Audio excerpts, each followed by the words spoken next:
नमस्कार दोस्तों। आज हम बात करेंगे ईपीएफओ से संबंधित जो बिग अपडेट्स सितंबर 2025 से लागू हो रही है। तो चलिए हम चलते हैं कंप्यूटर के स्लाइड्स पे और देखते हैं कि ईपीएफओ ने क्या बदलाव किए हैं। ईपीएफओ यानी कि कर्मचारी भविष्य निधि संगठन ने सितंबर 2025 से कई नए नियम और अपडेट लागू करने की घोषणा की है।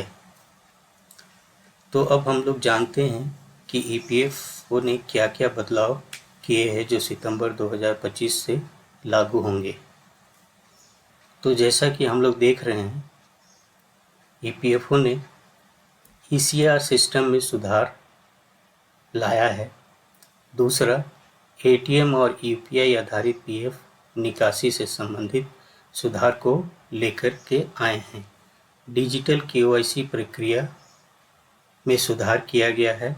ऑनलाइन क्लेम व ट्रैकिंग से संबंधित सुधार लाया गया है। साथ ही साथ आप सभी के लिए एफएक्यूज और हेल्प डेस्क का विस्तार किया गया है, जिसे हम आगे विस्तार पूर्वक समझने की कोशिश करेंगे।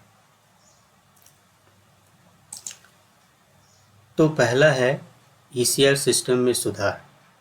तो ईपीएफओ ने ईसीआर सिस्टम में क्या क्या सुधार किए हैं, चलिए उनके बारे में जानते हैं। ईपीएफओ ने इलेक्ट्रॉनिक चालान कम रिटर्न सिस्टम को और सरल एवं तेज बनाया है, जिससे कर्मचारी और नियोक्ता दोनों को मासिक योगदान की रिपोर्टिंग में आसानी हो गई है। इसमें डिजिटल भुगतान, यूजर फ्रेंडली इंटरफेस और ऑटोमेटेड वेरिफिकेशन जैसे फीचर्स जोड़े गए हैं। तो आप लोगों को ये समझने में आसानी होगी कि ईपीएफओ ने इलेक्ट्रॉनिक चालान कम रिटर्न में क्या क्या सुधार करने की कोशिश की गई है। इसमें यह बताया गया है कि मासिक योगदान और रिपोर्टिंग को आसान कर दिया गया है पहले के मुकाबले। तो नियोक्ताओं के लिए भी और कर्मचारियों के लिए भी ये सुविधाजनक हो गया है। तो आगे हम देखेंगे कि ईपीएफओ ने क्या सुधार किए हैं। आगे ईपीएफओ ने एटीएम और यूपीआई आधारित पीएफ निकासी में बहुत बड़ा बदलाव लेकर के आए हैं, जिससे कर्मचारियों को काफ़ी फायदा होगा। ईपीएफओ सदस्य अपने पीएफ बैलेंस को एटीएम कार्ड या यूपीआई के माध्यम से तुरंत निकाल सकते हैं। इससे निकासी प्रक्रिया पारदर्शी, तेज और कागजी कार्रवाई रहित हो गई है, जिसके कारण यूएन मेंबर्स को काफ़ी आसानी होगी आगे जाकर के।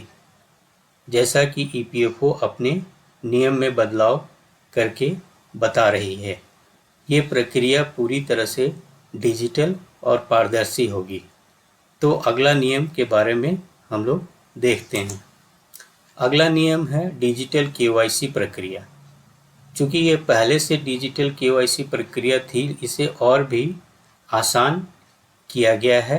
ईपीएफओ ने डिजिटल केवाईसी व डॉक्यूमेंट वेरिफिकेशन को लागू किया है, जिससे सदस्य कहीं से भी अपने दस्तावेज अपडेट या अपलोड कर सकते हैं।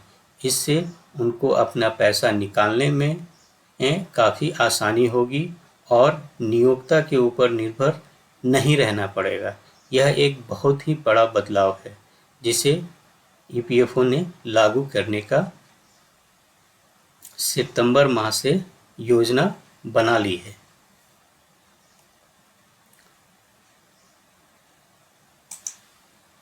तो आगे हम देखते हैं कि ऑनलाइन क्लेम व ट्रैकिंग के लिए भी ईपीएफओ ने इसे लागू करने की प्रक्रिया को आगे बढ़ाया है। जैसा कि हम देख रहे हैं, ऑनलाइन क्लेम और ट्रैकिंग, किसी भी पीएफ क्लेम की स्थिति, बैलेंस या पासबुक की जानकारी ईपीएफओ की वेबसाइट या मोबाइल ऐप पर तुरंत देखी जा सकती है। अब फिजिकल फॉर्म भरने की ज़रूरत नहीं है रहती है, क्योंकि अब ये सारी प्रक्रिया डिजिटल फॉर्म में आ गई है, जिससे कर्मचारियों को काफ़ी सुविधा होगी। अतः हम यह भी बताना चाहते हैं आप सभी को कि यह एक पूरी तरह से आधार बेस्ड प्रक्रिया है, जिसे कर्मचारी खुद से कर सकते हैं और नियोक्ता के ऊपर उन्हें निर्भर रहने की कोई आवश्यकता नहीं है। आगे हम देखते हैं एफओ और एफएक्यूज और हेल्प डेस्क विस्तार। इसका मकसद आपकी सुविधा के लिए ही बनाया गया है ताकि आपका अगर कोई सवाल हो और ईपीएफओ से अगर आपको किसी प्रकार की जानकारी लेनी हो तो अब यह 24 घंटे आपके लिए काम करेगी।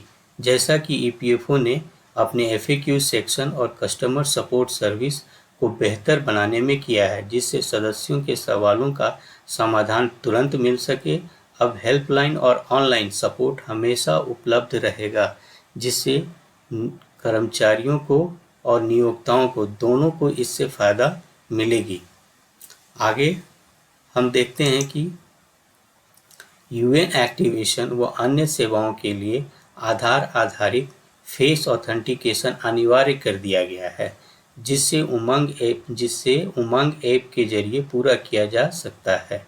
सेवाएं तभी मिलेंगी जब यूएन पूरी तरह आधार से वैध होगा। निकासी नियमों में राहत सरकार विचार कर रही है कि हर 10 साल में एक बार ईपीएफओ सदस्य अपने खाते की पूरी या कुछ रकम निकाल सके। यूएन एक्टिवेशन को उमंग से ऑथेंटिकेट करने का निर्णय एक बहुत ही बड़ा कदम है, जिससे नियोक्ता को फर्जीवाड़े से और कर्मचारियों को आने वाली भविष्य में अन्य परेशानियों से बचने में सहायता मिलती है। तो यह एक ईपीएफओ के द्वारा लाया गया बहुत ही बड़ा कदम है। धन्यवाद, आपने अपना बहुमूल्य समय देकर हमारे इसे देखा और इससे जानकारी लेने की कोशिश की। आशा है कि आपको बहुत अधिक सहायता मिली होगी इस वीडियो के माध्यम से, ताकि आपका आगे का यूएन एक्टिवेशन हो या पैसे से निकासी संबंधित हो प्रक्रिया हो या ईपीएफओ द्वारा लाए गए नए नियमों से रिलेटेड जानकारी आपको मिली हो। धन्यवाद। हमारे चैनल को सब्सक्राइब करें, लाइक करें, बेल आइकन को प्रेस करें और अपने दोस्तों रिश्तेदारों के साथ इस वीडियो को